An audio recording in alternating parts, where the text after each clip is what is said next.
ഇന്ന് നമുക്ക് white sauce pasta ഉണ്ടാക്കിയാലോ? എന്നും റെഡാണ് ഉണ്ടാക്കൽ, അപ്പോൾ പിന്നെ ഇന്നൊരു വെറൈറ്റി ആയിക്കോട്ടെ വിചാരിച്ച്. അപ്പോൾ നമുക്കതിനായിട്ട് മക്രോണി ഒന്ന് വേവിച്ചെടുക്കാം. തിളച്ച വെള്ളത്തിലേക്ക് 1 ടേബിൾ സ്പൂൺ ഓയിലും 1 സ്പൂൺ ഉപ്പും കൂടെ ഇട്ടിട്ട് നമുക്ക് ഈ മക്രോണി ഒന്ന് വേവിച്ചെടുക്കാം കേട്ടോ.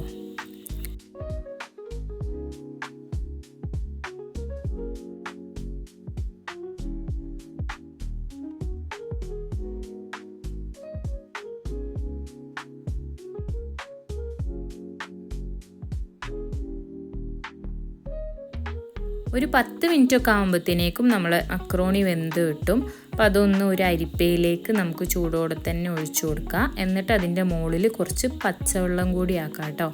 അപ്പോൾ എന്താവില്ല, അങ്ങനെ ഒട്ടി പിടിക്കില്ല. ഇനി നമുക്ക് വൈറ്റ് സോസ് ഉണ്ടാക്കാം. അതിനായിട്ട് 1 സ്പൂൺ മൈദയിലേക്ക് കുറച്ച് പാലൊഴിച്ചിട്ട് നല്ലതുപോലെ ഒന്ന് മിക്സ് ചെയ്ത് വെക്കുക.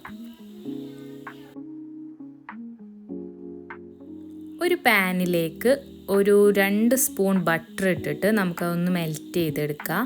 മെൽറ്റായതിനു ശേഷം നമ്മൾ മിക്സ് ചെയ്ത് വെച്ചിരിക്കുന്ന ആ മൈദേൻ്റെ ഒരു കൂട്ടും കൂടെ ഇതിലേക്ക് ഒഴിച്ചിട്ട് നല്ലതുപോലെ തന്നെ മിക്സ് ചെയ്യുക കേട്ടോ. തീ പറ്റെ കുറച്ച് വെച്ചിട്ട് വേണം ഈ മൈദേൻ്റെ മിക്സ് ഒഴിക്കാൻ. ഞാൻ തീ കുറയ്ക്കാൻ മറന്നു പോയി, അതുകൊണ്ട് തന്നെ ചൂടായിരുന്നു. അപ്പോൾ ചെറുതായിട്ടൊന്ന് കട്ട പോലെയായി, എന്നാലും കുഴപ്പമില്ല. അതൊന്ന് നമ്മൾ നല്ലതുപോലെ തന്നെ മിക്സ് ചെയ്ത് കുറച്ച് നേരം ഇങ്ങനെ മിക്സ് ചെയ്താൽ, കുറച്ച് പാലൊഴിച്ചിട്ടൊന്ന് മിക്സ് ചെയ്താൽ അത് വേഗം തന്നെ റെഡിയാകും.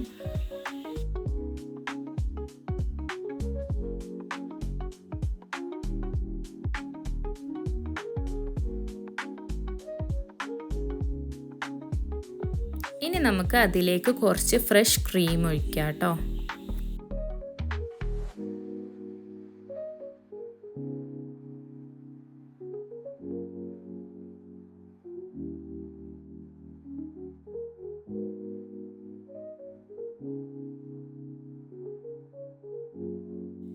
ക്രീം ഒഴിച്ച് മിക്സാക്കിയതിന് ശേഷം നമുക്കതിലേക്ക് ഒരു 1/2 ടീസ്പൂൺ കുരുമുളക് പൊടിയും ഒരു 1/2 ടീസ്പൂൺ തന്നെ ചില്ലി ഫ്ലെക്സും ഇടാം കേട്ടോ. അത് നിങ്ങളുടെ എരിവിനനുസരിച്ച് ഇടാം. പിന്നെ കൂട്ടിയും കുറച്ചൊക്കെ ഇടാം, കൂടുതൽ വേണ്ടവർക്ക് കൂടുതലിടാം. പിന്നെ ഞാനെടുത്ത ബട്ടറിൽ ഉപ്പുള്ളത് കൊണ്ട് തന്നെ ഞാനിവിടെ ഉപ്പ് ഇട്ടിട്ടില്ല. ലാസ്റ്റ് നോക്കിയിട്ട് വേണമെങ്കിൽ ഇടാമെന്ന് വിചാരിച്ചു. അപ്പം നിങ്ങൾ എടുക്കുന്ന ബട്ടർ എങ്ങനെയാണെന്ന് നോക്കിയിട്ട് അതിനനുസരിച്ചിട്ട് ഉപ്പ് ഇടുക കേട്ടോ. ഇനി നമുക്ക് വേവിച്ച് വെച്ചിരിക്കുന്ന മക്രോണി ഇതിലേക്ക് ഇട്ട് കൊടുത്തിട്ട് നല്ലതുപോലെ തന്നെ മിക്സ് ചെയ്തെടുക്കാം. ഇതിലേക്ക് നമുക്ക് ഇഷ്ടമുള്ള വെജിറ്റബിൾസൊക്കെ ആഡ് ചെയ്യാം കേട്ടോ. സ്വീറ്റ് കോൺ അങ്ങനെ എന്ത് വേണമെങ്കിലും നമുക്കിതിലേക്ക് ആഡ് ചെയ്യാം. ഞാനിപ്പോൾ ഒന്നും തന്നെ ചേർത്തിട്ടില്ല.